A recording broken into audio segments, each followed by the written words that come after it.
نظر ڈالیں گے اس وقت فرنٹیئر کور کے نامور پشتو شاعر امیر حمزہ بابا کے مزار کے تحفظ کے حوالے سے ہونے والی تزئین و آرائش پر آپ کو بتا دیں کہ امیر حمزہ بابا شنواری جو ہے وہ 1907 میں ضلع خیبر کے علاقہ لنڈی کوتل میں پیدا ہوئے تھے. انہوں نے بابا پشتو غزل اور صوفی بزرگ کا لقب حاصل کیا. ریڈیو کے ساتھ بھی منسلک رہے. آزادی کی تحریک میں بھی انہوں نے اپنی شاعری سے نوجوانوں میں جوش و جذبہ جو ہے وہ جگاتے رہے.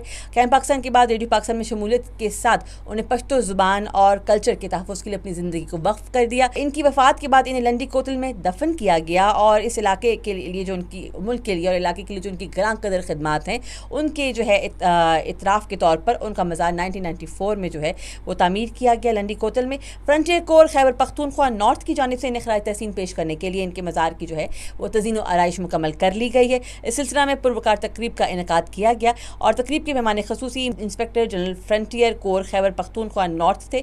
تقریب میں نامور شعراء